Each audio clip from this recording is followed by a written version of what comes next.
Un millionnaire veuf conduisit sa fille malade à l'hôpital et se figea en voyant le médecin. C'était son amour d'enfance. Dimitri avait consulté de nombreuses cliniques au cours de sa vie, les meilleures, les plus chères, les plus modernes, mais aucune visite ne lui avait fait autant transpirer les mains que celle-ci. Il tenait dans ses bras Alissa, qui n'avait que 4 ans, et elle semblait plus fragile que jamais. La petite s'était réveillée en sueur avec une forte fièvre et un regard éteint. Son visage, qui illuminait habituellement la maison de son sourire édenté, était maintenant pâle et silencieux. Elle se blottit contre l'épaule de son père, comme si elle ne comprenait pas où elle se trouvait. En chemin, Dimitri pensait à 1000 choses. Était-ce un simple virus ou quelque chose de grave ? Il détestait ce sentiment de ne pas savoir quoi faire. On pense que l'argent résout tout, jusqu'à ce qu'on voit un enfant malade et qu'on comprenne qu'il y a des choses qui ne s'achètent pas. On ne peut qu'attendre, espérer, prier ou faire autre chose. Dieu seul sait quoi. La clinique était située dans un bâtiment moderne non loin du quartier sud de la ville. Elle lui avait été recommandée par l'un des partenaires de son entreprise. Selon lui, la pédiatre était incroyable, expérimentée, attentive et excellente avec les enfants. D'habitude, Dmitri ne prêtait pas attention aux recommandations, mais cette fois, il accepta sans poser de questions. Il voulait que quelqu'un prenne vraiment soin d'Alissa, et pas seulement pour faire son travail. En arrivant à la réception, il remplit quelques formulaires, donna les documents, et fut immédiatement conduit au cabinet. Alissa, somnolente, se serrait contre sa poitrine, et il entendit à peine la réceptionniste dire « Salle 3 ».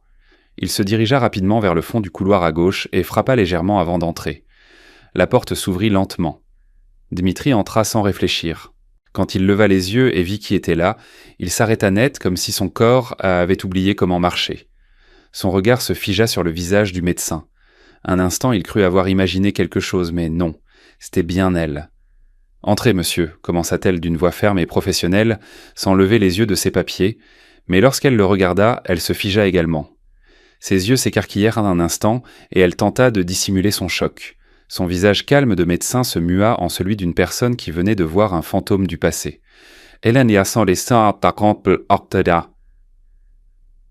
Eliana, murmura Dimitri, comme s'il prononçait un nom qu'il avait gardé en lui pendant de nombreuses années et qui peinait maintenant à sortir. Elle garda le silence pendant 2 secondes, un silence qui parut une éternité. « Dimitri, combien d'années ?» répondit-elle sèchement, sans émotion, mais son regard trahissait son trouble. Il essaya de sourire, mais n'y parvint pas. Il se tenait toujours là, Alissa dans les bras, fixant la femme qu'il avait considérée, bien des années auparavant, comme l'amour de sa vie. Celle qu'il n'avait pas vue depuis ses 15 ans et qui avait disparu comme si elle n'avait jamais existé. Alissa bougea légèrement sur son épaule, ce qui ramena Dmitri à la réalité.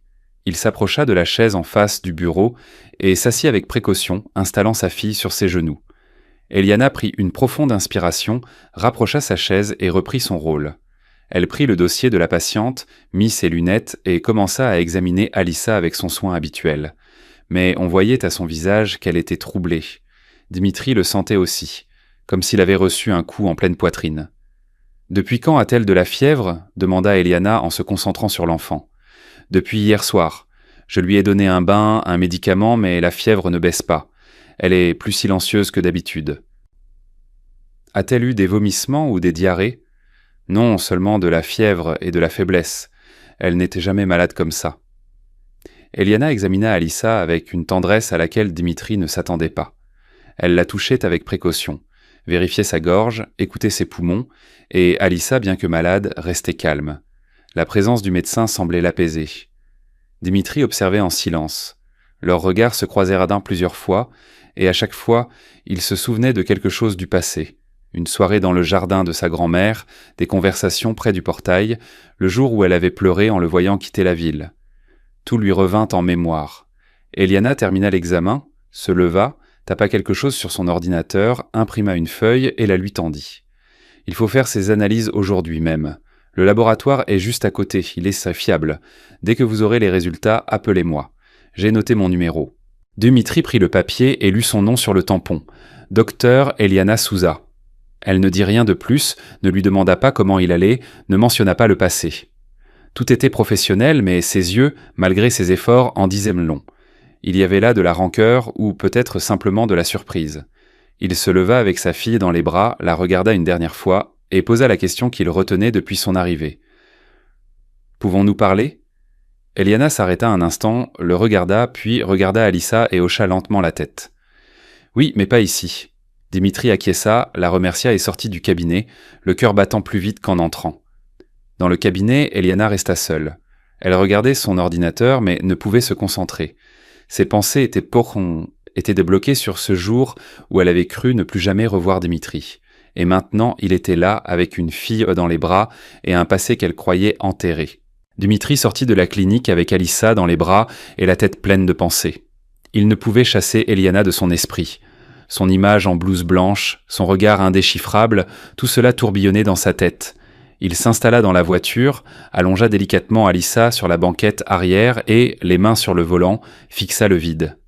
Eliana. 21 ans s'étaient écoulés depuis leur dernière rencontre. La dernière fois, ils avaient tous les deux 14 ans, non. Elle pleurait. Il avait failli pleurer aussi, mais s'était retenu. Il lui avait dit qu'il reviendrait vite, mais il n'était jamais revenu. Sa vie avait alors basculé. Son père avait tout perdu en une seule journée.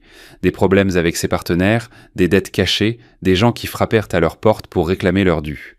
Sa famille avait quitté la ville au milieu de la nuit. Dimitri n'avait même pas eu le temps de dire au revoir à qui que ce soit. Les premiers mois, il avait essayé d'écrire, avait même envoyé une lettre, mais n'avait reçu aucune réponse. Puis il avait arrêté. Il pensait qu'elle était passée à autre chose, et il avait essayé de faire de même, malgré le vide en lui. Il n'en avait jamais parlé à personne, ni à son ex-femme, ni à ses amis. Eliana était devenue un souvenir enfoui depuis longtemps. « On y va, ma chérie. Papa est avec toi. » Sa voix tremblait. Il démarra la voiture et se dirigea vers le laboratoire. Les souvenirs ne le quittaient pas. Son rire, son vélo rouge, le surnom stupide qu'elle lui avait donné. Il se souvint de leur premier baiser, maladroit mais inoubliable. Elle avait été son premier amour, celui qui semble stupide, mais qui reste gravé à jamais. Et maintenant, elle était là, le médecin qui soignait sa fille. Comme la vie pouvait être étrange. Ils arrivèrent au laboratoire et firent les analyses nécessaires. Alissa pleura un peu, mais fut courageuse. Puis, épuisée, elle s'endormit dans ses bras. Dimitri était assis dans la salle d'attente, l'esprit prisonnier de ce passé qui venait de refaire surface. Le plus étrange était le regard d'Eliana. Ce n'était pas seulement de la surprise, il y avait de la rancœur. Dimitri le sentit. Elle pensait probablement qu'il l'avait simplement abandonnée, et peut-être avait-elle raison. Il n'avait jamais rien expliqué, il était simplement parti, sans préavis. La vie l'avait malmené. Il avait étudié, travaillé, s'était marié. Alissa était née. Il avait perdu sa femme dans un accident de voiture et élevait maintenant seul sa fille malade. De retour à la maison dans l'après-midi, il allongea Alissa endormie sur le canapé et s'assit à côté d'elle. Sa respiration était plus calme. La fièvre avait un peu baissé. Mais il savait qu'il était trop tôt pour se détendre. Il ne serait tranquille que lorsque Eliana verrait les résultats. La revoir, c'était comme si quelqu'un avait sorti un morceau de son passé d'un tiroir poussiéreux pour le lui jeter au visage. Ce qu'il croyait oublié et enterré était encore bien vivant et douloureux. Il se souvint que les parents d'Eliana n'aimaient pas beaucoup sa famille. Il disait que c'était un gentil garçon, mais qu'il causerait des problèmes, qu'il n'était qu'un rêveur qui n'irait nulle part. Mais Eliana n'en avait cure. Il faisait erronément des projets, parlait folie de l'avenir pendant des heures. Il disait qu'il deviendrait un homme d'affaires et elle qu'elle s'occuperait d'enfants. C'était drôle car c'est exactement ce qu'elle avait fait. Lui avait l'argent et le succès, mais sa vie personnelle lui avait toujours semblé incomplète. Il était 18h30. La rencontre était dans une demi-heure. Il commença à angoisser. Comment s'habiller? Que dire? Comment expliquer 21 ans de silence? Il regarda Alissa endormie. Cette petite fille avait été tout pour lui. Et s'il y avait une chance de renouer avec quelqu'un du passé, de tout clarifier, c'était le moment. Mais il savait que ce ne serait pas facile. Eliana n'était plus la même. C'était une femme qui avait construit sa carrière et l'avait peut-être enfouie au plus profond de sa mémoire. Il devait néanmoins essayer, ne serait-ce que pour s'excuser. À 19h05, Dimitri gara sa voiture devant le café. Eliana était déjà assise à une table. Quand elle le vit approcher, elle ne sourit pas et ne se leva pas. Elle se contenta de le regarder comme pour dire « Finissons-en vite ». Il s'assit en face d'elle. « Merci d'être venu », elle hocha la tête. « J'aurais dû te chercher plus tôt. » « Je sais, ça n'a plus d'importance maintenant, dit-elle fermement. L'important, c'est Alissa. » Dimitri baissa les yeux. C'était blessant, mais il le méritait. Prenant une profonde inspiration, il sortit une enveloppe de son sac. « Les résultats sont là, j'ai tout imprimé. » Eliana prit l'enveloppe et commença à lire. Son expression changea progressivement, d'abord neutre puis inquiète. « Parle, Eliana, s'il te plaît. » Elle posa les papiers sur la table et le regarda d'un air grave. « Alissa a une maladie auto-immune. C'est rare à son âge, mais possible. Son organisme attaque ses propres cellules, en particulier les cellules sanguines. Cela explique la faiblesse, la fièvre et la pâleur. » Dmitri était abasourdi. « Comment ça ? C'est comme si son système immunitaire avait perdu le nord. Au lieu de la protéger, il confond ses cellules sanguines avec des ennemis. Il faut la traiter d'urgence, sinon son état peut s'aggraver rapidement. Mais il y a un traitement ? Oui, mais il est délicat. Il faudra une surveillance constante, des analyses régulières, peut-être des hospitalisations. C'est un processus. Y a-t-il un risque pour elle ? Demanda-t-il d'une voix à peine audible. Eliana but une gorgée de sa tasse. Si on ne la traite pas, oui, mais tu l'as amenée rapidement. Nous avons du temps. Que dois-je faire ? Quelle est la première étape ? Demain matin, à 7h30, tu l'emmèneras à l'hôpital pour enfants du quartier nord. Je vais tout préparer. Je m'occuperai d'elle personnellement. Te le permettront-ils ? Je ne sais pas pour combien de temps. Il pourrait invoquer un conflit d'intérêts, mais tant qu'on me laissera faire, je m'occuperai d'elle. Je te fais confiance, dit fermement Dmitri. J'ai toujours eu confiance en toi. Ne mélangeons pas le personnel et le professionnel, Dmitri, répondit Eliana en détournant le regard. La priorité, c'est ta fille. Si tu me fais vraiment confiance, laisse-moi travailler. N'essaie pas de tout résoudre avec des cris ou de l'argent. Je n'ai jamais fait de ça. Peut-être, mais le Dmitri que je connaissais ne portait pas ce fardeau, rétorqua-t-elle calmement. Demain à 7h30. Ne sois pas en retard. Il se lève, elle resta assise. Il voulait dire quelque chose à leur sujet, lui demander si elle pensait encore à lui, mais il se retint. Ce n'était pas le moment. Il y avait plus important, Alissa. À 22h20, Dmitri gara sa voiture devant l'immeuble d'Eliana. Il sonna à l'interphone. « Vous pouvez monter. 3e étage, appartement 304. » Il monta lentement. Eliana ouvrit la porte avant même qu'il ne frappe. Elle portait un sweatshirt, les cheveux attachés, sans maquillage. « C'est toi, dit-elle. » Il entra. L'appartement était simple et bien rangé. « Tu as disparu, lança-t-elle soudainement, sans détour. Tu as disparu et tu n'es jamais revenu. Je n'avais pas le choix, Eliana. Mes parents m'ont emmené de la ville du jour au lendemain. Mon père était endetté et nous avons fui la honte. Je n'étais qu'un enfant. J'ai essayé de t'écrire. Tu ne répondais pas, l'interrompit-elle. Je n'ai jamais rien reçu. Je te jure, j'ai écrit au moins 3 lettres. Peut-être que ta mère les a jetées. Elle détestait ma famille. Je sais, elle se tue de nouveau. Je t'ai attendu pendant des mois. Chaque semaine, je me tenais près du portail, espérant te voir. Pour moi, tout cela était réel, Eliana, mais je ne savais pas comment gérer la situation. Mon père m'avait interdit de contacter qui que ce soit de cette ville. Et tu l'as cru. J'étais son fils. Qu'est-ce que je pouvais faire ? Tu aurais pu essayer de me retrouver des années plus tard. Tu es millionnaire, Dmitri. Si tu l'avais voulu, tu m'aurais trouvé. Je pensais que tu m'avais oublié. Mais ça n'efface pas le vide. Sais-tu ce que c'est que de grandir en se sentant abandonné ? Se leva-t-elle en arpentant la pièce. Je ne t'ai jamais oublié, dit-il en se levant à son tour. Je ne suis pas là pour raviver le passé, Dmitri. L'important, c'est Alissa. Mais je devais le dire, c'était devenu trop lourd à porter. Je ne peux pas changer le passé, mais je peux être ici, maintenant, agir différemment. Elle prit une profonde inspiration. Et la mère d'Alissa ? Oh, elle est décédée il y a 4 ans dans un accident de voiture. Je suis désolé. Merci. Alissa me maintient à flot. Sans elle, j'aurais sombré. Eliana s'adossa au mur. Je n'ai pas d'enfant, dit-elle soudain. J'ai failli me marier une fois. J'ai tout annulé 2 mois avant la cérémonie. La vie a continué. Pas comme je l'imaginais, mais elle a continué. Ils se regardèrent, 2 êtres brisés essayant de comprendre comment le passé saignait encore. Je suis venu parce que je veux réparer ce qui peut l'être, dit Dmitri. Ne serait-ce que pour que tu te sentes un peu mieux. Tu ne pourras pas effacer ce qui a été, mais peut-être pouvons-nous écrire un nouveau chapitre, au moins en tant que père d'une patiente et son médecin. Elle esquissa un léger sourire. Nous verrons, sauvons d'abord ta fille. Merci de m'avoir reçu, dit-il à la porte. Bonne nuit, Dmitri. La conversation avait été douloureuse mais nécessaire. C'était un premier pas. Et même si tout avait commencé par la maladie de sa fille, quelque chose en lui commençait aussi à guérir. Le téléphone d'Eliana sonna pour la 3e fois de la matinée. Elle était à l'hôpital, occupée par l'admission d'Alissa. En voyant le nom Ricardo sur l'écran, elle leva les yeux au ciel et ne répondit pas. Elle avait déjà assez de soucis. Plus tard, elle rappela « Allô, Ricardo, je suis occupé. Je sais, j'essaye de te joindre depuis hier. J'étais avec un patient. Un patient ou un ex-petit ami ?» Elle soupira d'agacement. « Écoute, je n'ai pas de compte à te rendre. Dmitri Lopez, millionnaire veuf, en ville depuis quelques mois et déjà collé à toi.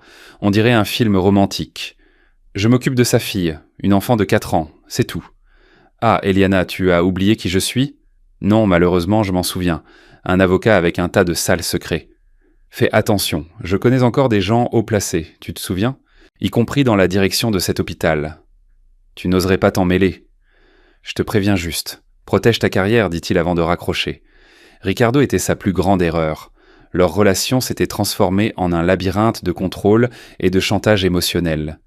Et même après leur rupture, il continuait de la harceler. De retour dans la chambre, elle tenta de masquer sa tension. Dimitri était assis à côté de sa fille, la chatouillant. « Allons-y, ma petite, sourit-elle à Alissa. On va faire une petite prise de sang. » Plus tard, dans le couloir, Dimitri l'arrêta. « Quelque chose ne va pas ? » ?»« Non, juste des problèmes de travail. Fais-moi confiance, je sais me débrouiller. » Cette nuit-là, en rentrant chez elle, Eliana trouva une enveloppe sur son pare-brise. À l'intérieur, une copie d'un rapport d'hôpital confidentiel et un mot « Fais attention à tes heures supplémentaires. On t'observe. » C'était Ricardo. Des frissons lui parcoururent dans le dos. Alissa était allongée dans son lit d'hôpital. Dimitri avait passé toute la nuit à ses côtés, se réveillant à chaque respiration. La porte s'ouvrit et Eliana entra. « Bonjour, dit-elle doucement. » La petite fille se réveilla lentement. « Tati, Elia, bonjour. Comment te sens-tu aujourd'hui ? J'ai soif. » « C'est déjà bon signe, » dit Eliana en regardant Dimitri. « Tu sais ce que je t'ai apporté ?» Elle sortit de sa poche un carnet et des crayons. « On m'a dit que tu aimais colorier. » Alissa sourit timidement. Dimitri observait la scène. Dans l'attention d'Eliana, il y avait plus qu'un simple devoir professionnel. Il y avait une véritable tendresse. Quand Alissa se rendormit, ils sortirent dans le couloir. « Elle va un peu mieux, » dit Eliana. « Les premiers sans médicaments commencent à agir. »« Merci d'être là pour nous. Je suis là pour elle, et parce que je n'aurais pas pu rester à l'écart. Je sais que tu as changé, Dmitri. Tu es plus réservé, plus sérieux. Mais je vois encore en toi ce garçon qui faisait des blagues manquées pour me faire rire. Ce garçon n'a jamais disparu, il s'est juste tu. Et toi, tu vois quelqu'un d'autre en moi ? Je vois une femme forte et sincère qui prend soin des autres. Tu dessines encore ? Demanda-t-il, rompant le silence. Oh, tu t'en souviens, dit-elle surprise. J'ai arrêté à l'université, mais parfois je gribouille encore. Je me souviens que tu avais fait mon portrait avec une tête de chien, parce que j'aboyaisais pour t'énerver. Ils rirent ensemble. « Je peux te poser une question ?» demanda-t-il. « Tu me fais confiance ?» Elle le regarda dans les yeux. « J'apprends à faire confiance à nouveau. » Dmitri prit cette réponse comme un cadeau. Le même jour, il lui apporta un sandwich chaud de la boulangerie. Plus tard, ils regardèrent un dessin animé ensemble dans la chambre d'Alissa. La petite fille riait doucement. Dmitri les regardait et sentait que quelque chose changeait lentement. Mais sûrement. Parfois, la vie ramène les bonnes personnes au bon moment. Cette semaine-là, les choses semblaient s'améliorer. Alissa allait mieux. Mais le mardi matin, Eliana fut convoquée par la coordinatrice de l'hôpital, le docteur, Ludmila. Dans le bureau se trouvait un homme en costume. « Docteur Souza, je m'appelle João Pereira. Je suis le conseiller juridique de l'établissement. »« Que se passe-t-il ?»« Nous avons reçu une notification officielle, soupira le docteur. Ludmila. Elle remet en question votre participation au traitement de la patiente Alissa Lopez. On y prétend que vous avez un lien personnel avec le père de la jeune fille, ce qui constitue un conflit d'intérêts. Le sang d'Eliana ne fit qu'un tour. Laissez-moi deviner. L'avocat s'appelle Ricardo. Le silence fut une confirmation. C'est absurde. Je suis médecin, je sauve un enfant. Juridiquement, la plainte est recevable, dit João. La direction insiste sur des mesures préventives. Alissa sera transférée à un autre médecin, le docteur Rodion. Eliana sortit du bureau en retenant ses larmes. Plus tard, elle entra dans la chambre d'Alissa. « Nous devons parler, dit-elle à Dmitri avant de tout lui expliquer. « C'est Ricardo ?» siffla-t-il irrité. « Oui, je n'accepterai pas ça. Discuter avec l'hôpital est inutile, ils ne font que se protéger. Alors nous te protégerons, ça ne se passera pas comme ça. » En sortant de l'hôpital, Dmitri appela quelqu'un. « Pavlov, j'ai besoin de ton aide, c'est urgent. Si ce type veut jouer salement, nous pouvons jouer franc, mais durement. » La nuit, Alissa alla plus mal. Sa température grimpa à 39,2 et ne baissait pas. Le nouveau médecin, le docteur Rodion dit que c'était une réaction attendue. Mais Dimitri ne le crut pas. Il connaissait sa fille. Quelque chose n'allait pas. Il envoya un message vocal désespéré à Eliana. « Alissa va mal, le médecin semble ne pas savoir quoi faire. S'il te plaît, viens ou dis-moi quoi faire. Je te fais confiance. » Alissa gémit doucement et murmura « Je veux Tati Elia ». C'était comme un coup de poignard. Le docteur. Rodion revint et dit qu'il allait ajuster le traitement. « Ce n'est pas normal », explosa Dmitri. « Vous ne l'avez même pas vraiment examinée. Savez-vous qu'elle a eu une réaction à ce médicament il y a 2 mois quand elle avait la grippe ?»« Non, ce n'était pas dans le système, » répondit Rodion, surpris. Eliana le savait, parce qu'elle était attentive.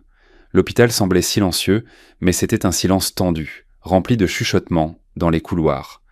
L'avocat Pavlov arrive dans le hall avec une enveloppe. Il y a quelque chose de grave.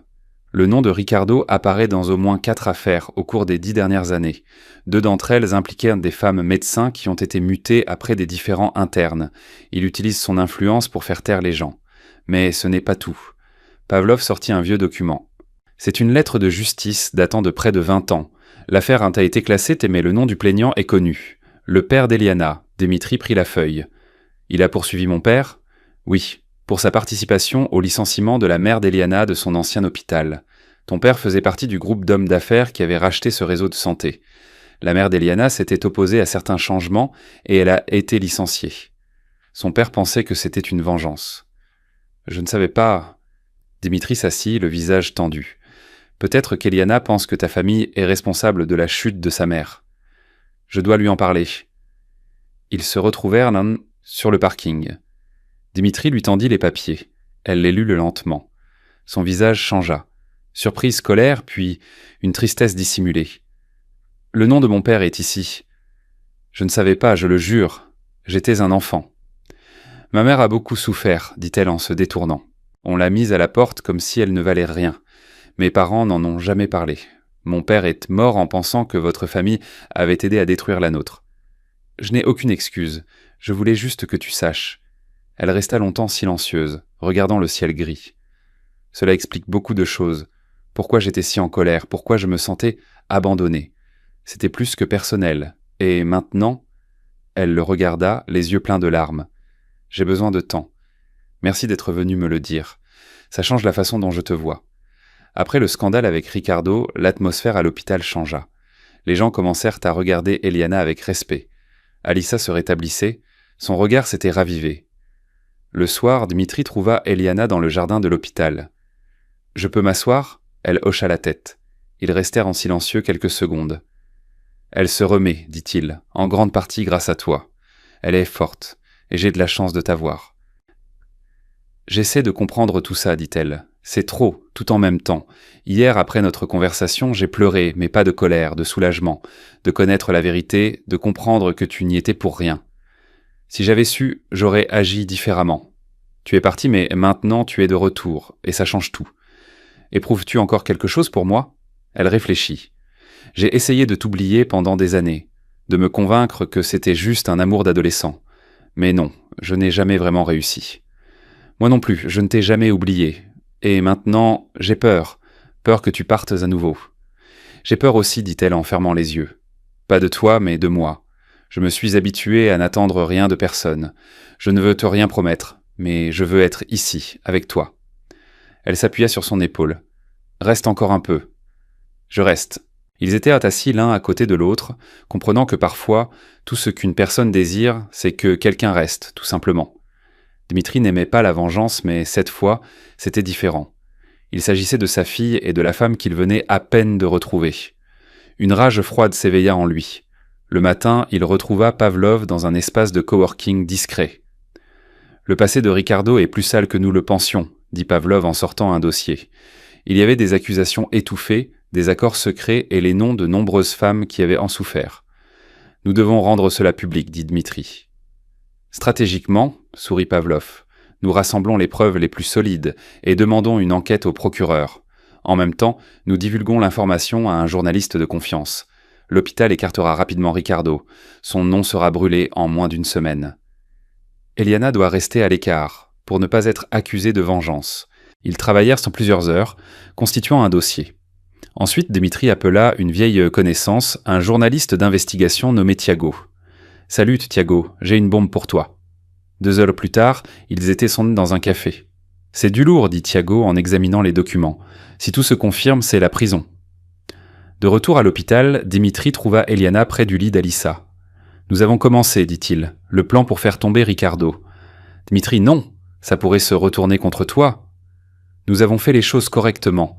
C'est juste la vérité, j'ai peur. »« Moi aussi, mais si nous ne faisons rien, il continuera. » Alissa bougea dans son sommeil.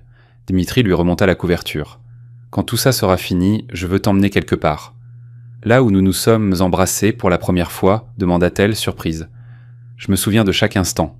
Je n'ai jamais changé d'avis. Leur combat avait une raison de plus d'être gagné, la justice, la vérité et, peut-être, une seconde chance. Il était tard dans la nuit.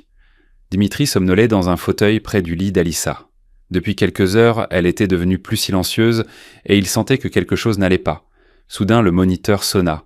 La respiration d'Alissa s'accéléra. Dimitri sursauta. « Au secours !» Les infirmières et le médecin de garde se précipitèrent dans la chambre. Dans la confusion, il entendit des bribes de phrases. « La pression chute, oxygène, réaction violente, appelez le docteur, Souza !» Dimitri composa immédiatement son numéro. « Elle fait une crise grave, viens tout de suite. » Moins de 5 minutes plus tard, Eliana dévalait le couloir. Elle fit irruption dans la chambre comme si rien ne pouvait l'arrêter. « Changez ce médicament, ordonna-t-elle. Elle fait une crise inflammatoire. J'avais dit que son corps ne tolérait pas le protocole actuel. Il faut lui administrer un immunosuppresseur tout de suite. Je connais cette patiente mieux que personne. Docteur, vous avez été suspendu. Si elle meurt à cause de votre protocole, c'est vous qui signerez le certificat de décès. » Un silence se fit. Le médecin recula. Eliana prit les choses en main. « Accroche-toi, ma chérie. Reste avec nous. Je suis là. » Dimitri se tenait à côté, immobile, les yeux pleins de larmes. Après de longues minutes, le moniteur se stabilisa. La respiration d'Alissa redevint normale. « Comment saviez-vous » demanda le médecin de garde, stupéfait. « Parce que j'ai écouté, parce que j'étais attentive. Ce n'est pas juste une patiente, c'est un enfant, avec un nom et une histoire. » Dimitri s'effondra dans le fauteuil, les jambes tremblantes. Plus tard, dans le couloir, il dit « Aujourd'hui, ma fille, elle a failli mourir, et je ne pouvais rien faire. Toi seul le pouvais. J'ai juste fait ce que n'importe qui ferait par amour. Tu l'aimes ? Je l'aime. Et toi aussi. » Il s'approcha silencieusement et lui prit les mains. « Je t'aime aussi. Si nous nous en sortons, je veux essayer de bien faire les choses. »« Nous essayons déjà, sourit-elle. Là, au milieu de l'hôpital, au prix de tant de souffrances, un nouveau départ naissait. Pas parfait, mais réel. La nouvelle éclata le jeudi matin. Un maquetteur important. Un avocat influent accusé de harcèlement et d'abus de pouvoir. Le nom, Ricardo Almeida. Le reportage contenait des documents, des enregistrements audio, des témoignages de victimes. Le mode opératoire était évident. À l'hôpital, l'impact fut immédiat. Les infirmières et les médecins qui évitaient Antan Eliana lui témoignaient maintenant leur soutien. « C'est toi qui as insisté ?» demanda-t-elle à Dimitri qui arriva avec un journal. « J'ai juste fourni les preuves. La vérité a fait le reste. » L'article montrait comment Ricardo avait manipulé les décisions à l'hôpital. À la fin de la matinée, la police arriva à son bureau. On lui passa calmement les menottes et on l'emmena. Son arrestation fut diffusée sur toutes les chaînes d'information. Le soir, lors d'une réunion d'urgence, le coordinateur de l'hôpital déclara fermement « L'hôpital s'engage pour la vérité et ne tolérera plus aucun abus. Nous tenons à annoncer que le docteur Eliana Souza est officiellement réintégré en tant que médecin traitant de la patiente Alissa Lopez. » La salle se leva et applaudit. Eliana, émue, baissa la tête. Dimitri lui prit la main. Au milieu de toute cette agitation, une certaine paix s'installa. Un rayon de soleil filtrait par la fenêtre de la chambre. Alissa était assise sur son lit et coloriait un dessin. Bientôt, Eliana entre. « Bonjour, ma championne. »« Je suis presque guérie, » répondit fièrement Alissa. Après les analyses du matin, Eliana invita Dimitri dans le jardin de l'hôpital. « Aujourd'hui, on m'a convoqué à la direction. Ils veulent tout que je dirige le service de pédiatrie. »« Vraiment ? » ?»« Oui. Ils ont dit qu'ils avaient un besoin de quelqu'un de courageux et de déterminé. Tu vas accepter ? » ?»« Je pense que oui, » dit-elle en soupirant profondément. « Pendant longtemps, j'ai cru que ma place était de me battre pour survivre. Mais maintenant, je ne veux plus seulement survivre, je veux vivre. Et je veux le faire avec toi. » « En es-tu sûre ? » « Certaine. Quand tu es réapparu, tout a pris un sens. Même la douleur a trouvé sa place. Maintenant, je veux avancer avec toi. » Eliana lui prit la main. Plus tard, Alyssa reçut l'autorisation de sortie. Son traitement se poursuivrait à la maison. Sur le parking, Dimitri aida Alyssa à s'installer dans la voiture, puis se tourna vers Eliana. « Tu veux dîner avec nous ce soir ? Je pensais que tu n'oserais jamais demander. »« Tati Elia, tu viens vraiment ?» cria Alyssa depuis la banquette arrière. « Je viens, mais seulement s'il y a du jus de raisin. »« Il y en aura, » répondit Eliana en riant. La voiture quitta le parking. Simplement une famille qui se reconstruisait. Cette semaine-là fut différente. La maison de Dimitri cessa de ressembler à un champ de bataille. Eliana était là presque tous les jours. Leur relation n'avait pas encore de nom, mais il était clair pour tout le monde qu'ils étaient ensemble. Cependant, le calme fut de courte durée. Un matin, Pavlov appela « Nous avons un problème. Ricardo a déposé un recours à la Cour suprême, affirmant que les preuves sont falsifiées, et il a acheté un billet pour le Portugal. Il part demain. Il va s'enfuir. Ça ne doit pas arriver. » Plus tard, ils se retrouvèrent tous les trois au bureau de l'avocat. « Nous devons l'arrêter avant l'embarquement, » dit Pavlov. « Il nous faut une action publique forte. »« Nous irons à l'aéroport, » proposa Dimitri. « Je préviendrai la presse. Nous ferons de son embarquement un cirque. » Le lendemain matin, le hall des départs était déjà occupé par des journalistes. « La demande d'interdiction de sortie du territoire n'a pas encore été approuvée, » informa Pavlov. « C'est maintenant ou jamais. » Et voilà Ricardo qui apparut, en costume clair et lunettes de soleil. Il se dirigeait vers le comptoir d'enregistrement, certain que tout se passerait bien, mais il fut immédiatement encerclé par les journalistes. « Monsieur Ricardo, que répondez-vous aux accusations ? » ?»« Sans commentaire, je pars pour le travail. » À ce moment, Pavlov arriva avec la décision du juge imprimée. Demande approuvée, interdiction de quitter le pays. 2 officiers de la police fédérale vérifièrent les documents et escortèrent Ricardo hors de la zone d'embarquement. Cette fois, sans arrogance. Dimitri et Eliana observaient de loin. « C'est fini, dit-elle, la gorge nouée. Le procès n'a pas encore eu lieu, mais il ne s'enfuira plus. Nous avons gagné. Aujourd'hui, nous avons fait un grand pas. Et pour la première fois, la peur a disparu. C'était une soirée paisible. » Alyssa dessinait et sur la terrasse. Dimitri et Eliana étaient assises sur le canapé, profitant de l'instant. Dans la cuisine, Eliana remarqua une boîte en carton sous la table. « Ah, ce sont des documents de mon père, » dit Dimitri. « Je les ai trouvés dans le grenier. » Ils s'assirent par terre et commencèrent à trier les papiers. De vieilles photos, des contrats, des lettres. « C'est la clinique où travaillait ma mère, » dit Eliana en désignant un document. Dimitri se pencha. « Mon père avait des affaires avec ce réseau d'hôpitaux, mais je pensais que c'était juste un investissement. » Eliana prit un procès-verbal de réunion. En bas, 4 signatures. La dernière était celle du père de Dimitri. « Cet homme, dit-elle en montrant la 3e signature, Mateusz Ferreira était le supérieur direct de ma mère. C'est lui qui lui a remis sa lettre de licenciement. » Dans un autre document, il y avait un rapport sur les licenciements stratégiques. « Mon père a toujours dit que l'ordre venait d'en haut, dit-elle, le visage changé. C'était peut-être ton père. Tu penses que mon père a demandé le licenciement de ta mère ? Je ne sais pas, mais il était là. Il a signé. Il faisait partie de ça, mais il ne m'en a jamais parlé. » Un silence s'installa. « Est-ce que ça change ce que tu ressens pour moi ?» Elle le regarda, les yeux pleins de larmes. « Ça change ma vision du passé, mais pas ce que nous avons construit maintenant. Tu n'étais qu'un garçon. Je voulais juste comprendre pourquoi la vie avait été si cruelle avec nous. Peut-être parce que nous devions nous retrouver maintenant. » Ce soir-là, Dimitri n'était pas tranquille. Il regardait dans le vide. « Qu'est-ce qui ne va pas ?» remarqua Eliana. « Je dois te dire quelque chose, dit-il en prenant une profonde inspiration. Hier, j'ai vu un ancien partenaire de mon père. Je ne voulais pas que ce soit vrai, Elia. Je te le jure, mais ça l'est. » Elle écouta en silence. « Mon père a initié la conversation sur le nettoyage de l'équipe. Il pensait que ta mère était un obstacle et a suggéré de la remplacer. Le partenaire m'a montré un carnet de notes de l'époque. Il y avait une recommandation de remplacement, signée par mon père. Elle se voit le visage de la main. Pourquoi me dis-tu ça maintenant ? Parce que tu mérites de connaître toute la vérité, même si cela t'éloigne de moi. Je ne veux plus vivre avec une histoire à moitié racontée. » Elle se dirigea vers la fenêtre. « J'ai toujours su que quelqu'un était derrière tout ça. Ma mère n'a jamais compris pourquoi. On l'a simplement mise à la porte. Mon père n'en a jamais parlé, ni à moi, ni à ma mère. Pour lui, c'était juste une autre décision commerciale. » Penses-tu qu'il n'est pas coupable ? Se tourna-t-elle vers lui. Non, mais je me sens responsable parce que maintenant je sais. Si tu me demandes de partir, je partirai. Mais je veux rester. Je veux que nous surmontions ça ensemble. Quand vous êtes parti, j'ai eu l'impression de tout perdre. Maintenant, je comprends pourquoi. Ton père n'a pas seulement détruit la vie de ma mère, il nous a séparés aussi. Et maintenant ? Demanda-t-il doucement. Je ne te repousserai pas pour quelque chose que tu n'as pas fait, dit-elle en s'approchant. Mais je ne peux pas prétendre que ça ne fait pas mal. Ça prendra du temps, mais je ne veux pas te perdre à nouveau. Il l'attira doucement à lui, front contre front. Nous allons traverser ça, murmura-t-il, à ton rythme.